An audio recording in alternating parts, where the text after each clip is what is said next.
तो फिल्म शुरू होती है और हमें एक बर्ड नामी शख्स दिखाया जाता है जो एक घर में स्विमिंग पूल साफ कर रहा था। लेकिन जैसे ही घर में रहने वाले लोग बाहर जाते हैं तब वो अपने शिकार का सामान निकालकर पास के एक घर में घुस जाता है। दरअसल वो एक वैम्पायर हंटर था जो वैम्पायर्स का शिकार करके उनके दांत निकाल लेता था, क्योंकि उसे उन वैम्पायर्स के दांतों को मार्केट में बेचकर अच्छे पैसे मिल जाते थे। वो उस घर में घुसकर एक बूढ़ी फीमेल और एक यंग वैम्पायर को मारकर उनके दांत निकाल लेता है और अपने ट्रक में बैठकर वहां से चला जाता है। घर पहुंचकर वो अपने जख्मों का इलाज करता है। वो अपनी पूरी बॉडी पर येलो कलर का एक चिपचिपा सामान लगाता है। इसके बाद वो अपनी बेटी पेज को स्कूल लेने जाता है। वो उसे रास्ते से कुछ खाने की चीजें दिलाता है, फिर उसे अपनी एक्स वाइफ जोसलिन के घर पे ड्रॉप कर देता है। वहाँ उसे पता चलता है कि जोसलिन पेज की पढ़ाई और उसके दांतों के इलाज पर होने वाले खर्चात अफोर्ड नहीं कर सकती, इसलिए वो अपने घर को बेचकर पेज के साथ फ्लोरिडा में शिफ्ट होने का प्लान बना रही थी। ये सुनकर बर्ट परेशान हो जाता है कि वो अपनी बेटी से दोबारा नहीं मिल पाएगा, इसलिए वो जोसलिन से वादा करता है कि पेज के ऊपर होने वाले खर्चों का वो इंतजाम करेगा, जिससे उन्हें फ्लोरिडा जाने की जरूरत नहीं पड़ेगी। इस पर जोसलिन उसे नेक्स्ट मंडे तक का टाइम दे देती है। इस बीच एक रियल एस्टेट एजेंट ऑड्री, जो कि एक वैम्पायर थी, एक दूसरे वैम्पायर से कुछ करने के लिए कहती है। वो दूसरा वैम्पायर उसकी बातें नहीं मानता तो वो एक नए बन रहे घर में उसको जिंदा दफना देती है। इस बीच बर्ड अपने करीबी जानने वाले की एक दुकान पे जाता है जिसका नाम ट्रॉय था।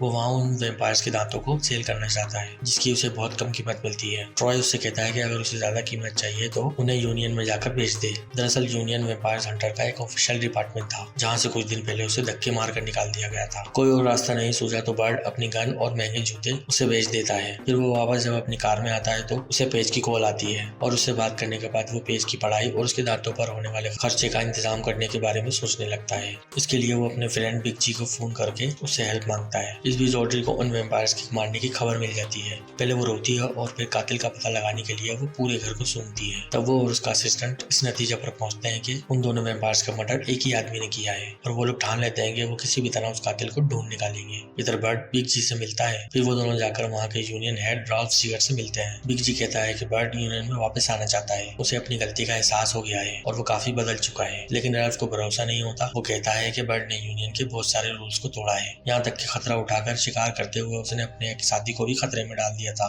काफी समझाने के बाद राल्फ उसे एक हफ्ते के ट्रायल के तौर पर रख लेता है। तो वो उसे डे शिफ्ट में काम करने को देता है, लेकिन डे की जगह नाइट शिफ्ट में पैसे कमाने के ज्यादा चांसेस है, इसलिए बर्ड रिक्वेस्ट करता है कि उसे नाइट शिफ्ट में रखा जाए। पर राल्फ नहीं मानता और कंपनी की तरफ से एक आदमी को भी उसके साथ लगा देता है जो शिकार के वक्त हमेशा उसके साथ रहकर उस पर कड़ी नजर रखेगा, जिससे बर्ड कोई भी रूल को तोड़ ना सके। राल्फ से मिलने के बाद बर्ड दांतों को बेचने के लिए यूनियन के अकाउंट डिपार्टमेंट में जाता है, जहां उसकी मुलाकात सेथ से होती है जो एक मामूली क्लर्क था और जिसे राल्फ ने बर्ड के साथ शिकार पर जाने की जिम्मेदारी सौंपी थी। सेथ कहता है कि वो अभी फील्ड वर्क के लायक नहीं है और राल्फ ने उससे वादा किया था कि अगर वो इस काम को सही से पूरा करेगा तो वो उसको प्रमोट कर देगा, इसलिए वो बर्ड के साथ शिकार पे जाने को तैयार हो गया था। अगले दिन सेथ सुबह सुबह बर्ड के अपार्टमेंट में पहुंच जाता है और देखता है कि बर्ड चलने की तैयारी कर रहा है। बर्ड उसके साथ दोस्ताना अंदाज में बात करता है और उसे नाश्ते के लिए भी कहता है, पर सेथ मना कर देता है और उससे ज्यादा बात भी नहीं करता। रास्ते में बर्ड उससे वैम्पायर्स के बारे में पूछता है तो सेथ कहता है कि भले ही उसने अभी तक कोई शिकार नहीं किया, फिर भी उसे वैम्पायर्स के बारे में अच्छी नॉलेज थी, साथ ही यूनियन के उसूल भी उसे अच्छे से याद थे। फिर वो किताबों से मिली वैम्पायर्स के बारे में सारी मालूमात बर्ड को देता है और बताता है कि 5 तरह के वैम्पायर्स होते हैं, जिनमें से एक का शिकार बर्ड आज करने वाला था। उन वैम्पायर्स को जोनीवायर कहा जाता है क्योंकि वो बहुत ही छोटी उम्र में वैम्पायर बन चुके थे। ऐसे वैम्पायर्स के दांत दूसरे वैम्पायर्स के मुकाबले सस्ते होते हैं, लेकिन दोस्तों बर्ड को किसी भी तरह पेज के लिए पैसे इकट्ठे करने थे, इसलिए वो हर तरह के वैम्पायर्स का शिकार करने को तैयार था। इस बीच ऑड्री ट्रॉय की दुकान पर पहुंच जाती है और उसे वहाँ बूढ़ी वैम्पायर के दांत मिल जाते हैं। वो ट्रॉय से पूछती है कि वो दांत उसे किसने बेचे थे। वो उसे बताने से इनकार कर देता है। तब वो कहती है कि किसी जमाने में इंसान वैम्पायर्स को गॉड की तरह पूछते थे और वो वैम्पायर्स को फिर से वही इज्जत दिलाना चाहती है, इसलिए वो एक रियल एस्टेट एजेंट के रूप में काम करती है ताकि लॉस एंजल्स के पास उस पूरे एरिया में वैम्पायर्स को बसा सके। वो ट्रॉय से एक बार कुछ पूछती है मगर वो उसे कुछ नहीं बताता, तो बेरहमी से वो उसे मार डालती है। उधर बर्ट और सेथ एक बेकार बड़ी बॉलिंग वाली जगह पर पहुंचते हैं जो कि छोटे वैम्पायर्स के लिए छुपने की एक परफेक्ट जगह थी। वहां पहुंचकर बर्ट उसे कार में बैठने के लिए कहता है। इतने सीगर का फोन आता है और वो सेथ से बर्ट के साथ चिपके रहने को कहता है ताकि वो उस पर नजर रख सके। सेथ ने कभी वैम्पायर्स का शिकार होते हुए नहीं देखा, इसलिए बॉलिंग एरिया में घुसते हुए वो थोड़ा घबरा गया था, लेकिन बर्ट बड़ी होशियारी से सारे वैम्पायर्स को मार डालता है। ये सब देखकर सेथ का पेशाब निकल जाता है और उसकी पैंट गीली हो जाती है। बर्ट उसे समझाकर अपने घर ले आता है। फिर वो उसे येलो कलर की वही चीज देता है जिसे वो अपनी बॉडी पर लगाता था। इस चीज को लगाने से उनकी बॉडी से इंसानों की स्मेल गायब हो जाती है, जिससे वैम्पायर्स उन्हें ढूंढ नहीं पाते। बट जब अपने ट्रैक पर वापस जाता है तो देखता है कि सेथ अपना नोटबुक वहीं भूल गया है। वो उसे पढ़ने लगता है। फिर वो जोसलिन को मैसेज करता है कि उसने उन्हें देने के लिए आधे पैसों का इंतजाम कर लिया है और बाकी पैसों का इंतजाम ही जल्दी कर लेगा। तब तक के लिए वो उन्हें थोड़ा सब्र रखने के लिए कहता है। घर पर उसकी मुलाकात एक नए किराएदार से होती है जिसका नाम हैदर था। पेशे से वो एक नर्स थी थी। अगले दिन बर्ट सेथ को उसके घर से पिक करता है और उसकी नोटबुक को ऊंची आवाज में पढ़ने लगता है, जिसमें लिखा था कि बर्ट ने कल शिकार के दौरान बहुत सारे उसूलों को तोड़ा था। ये सुनकर सेथ उससे कहता है कि उसने ये सारे रिकॉर्ड्स लिखे जरूर हैं, पर रैल्फ को उसके बारे में कुछ भी नहीं बताया। तब बर्ट सेथ से रिक्वेस्ट करता है कि वो उसे 2 दिन की और मोहलत दे ताकि वो अपनी बेटी के लिए पैसा इकट्ठा कर सके। इसके बाद भले ही यूनियन उसे दोबारा निकाल दे, उसे कोई परवाह नहीं। फिर वो जरूरी चीजें खरीदने के लिए ट्रॉय की शॉप में जाता है, पर उसे वहाँ ट्रॉय की डेड बॉडी मिलती है और टेबल पर बर्ट का नाम लिखा हुआ मिलता है, जो शायद ऑड्री के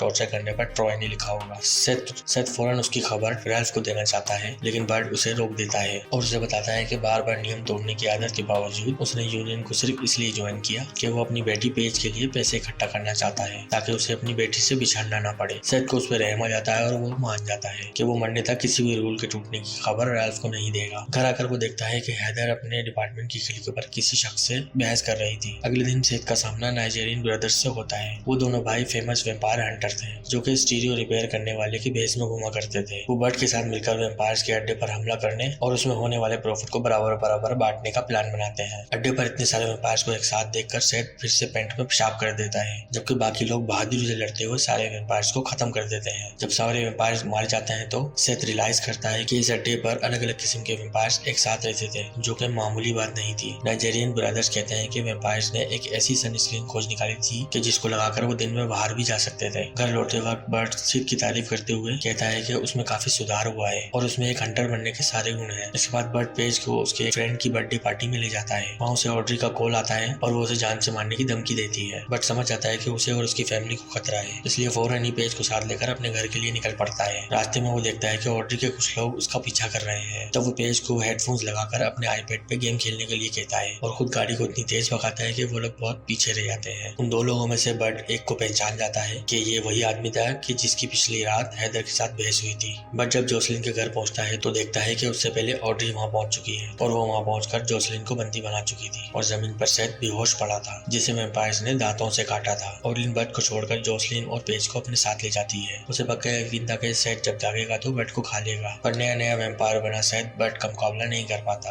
और जल्द ही बर्ट उस पर काबू पा लेता है। बर्ट उसके सर को काट देता है, पर फिर भी सेथ नहीं मरता और अपने हाथ से अपना सर अपनी बॉडी पर फिक्स कर देता है और वो दोनों वहाँ से निकलकर हैदर के घर पहुँचते हैं, क्योंकि बर्ट को लगता है कि हैदर ऑड्री के लिए काम कर रही है। वहाँ पहुंचकर उन्हें पता चलता है कि ऑड्री ने हैदर को वेम्पायर बना दिया था और उससे जबरदस्ती अपने काम करवाती थी और हैदर को ना चाहते हुए भी उसकी बात माननी पड़ती थी। ऑड्री बर्ट की जान के पीछे इसलिए पड़ी थी कि उसने जिस बूढ़ी औरत को मारा था वो उसकी बेटी थी। अपनी बेटी की मौत का बदला लेने के लिए ऑड्री पेज को वेम्पायर बनाना चाहती थी ताकि वो अपनी माँ जोसलिन को काट कर खा ले। इस काम के लिए वो पेज को वेम्पायर्स की पवित्र जगह पर ले जाती है। इस बीच सेथ अपनी नई वेम्पायर्स वाली जिंदगी में एडजस्ट होने की कोशिश करता है और इसमें हैदर उसे गाइड करती है। सेथ और हैदर ऑड्री को हराने में बर्ट की हेल्प करना चाहते हैं और उसके अंडरग्राउंड बेस की तरफ जाते हैं, जहाँ ढेर सारे वेम्पायर्स को देखकर उनकी हालत खराब हो जाती है। सेथ बिग जी को बहुत पहले ही खबर कर चुका था, इसलिए बिग जी भी तीनों की मदद करने वहाँ पहुँच जाता है। फाइट करते हुए बिग जी को एक वेम्पायर काट लेता है, पर वो हिम्मत नहीं हारता और बर्ट को ऑड्री से अकेले मुकाबला करने देता है और खुद एक बम के जरिए सारे वेम्पायर्स को मारने के लिए अपनी जान की बाजी लगा देता है। उधर सेथ और हैदर ऑड्री के बॉडीगार्ड से फाइट करते हैं, जबकि बर्ट ऑड्री से लड़ता है। हैदर और सेथ से अकेले लड़ते हुए गार्ड उन दोनों को एक एक हाथ से पकड़कर अपने काबू में कर लेता है, पर तभी वो दोनों उसको अपनी तरफ जोर से खींचते हैं, जिससे उसके दोनों हाथ टूट जाते हैं। दूसरी तरफ ऑडी और बर्ट की लड़ाई चलती है। ऑडी के पास सुपर पावर और सुपर स्पीड होने के बावजूद बर्ट अपनी चालाकी से उसे हरा देता है। वो एक बहुत बारीक चांदी की तार को रास्ते में लगा देता है। ऑडी जब बर्ट को मारने के लिए बहुत तेज उसकी तरफ आ रही थी तो उस बारीक तार से उसकी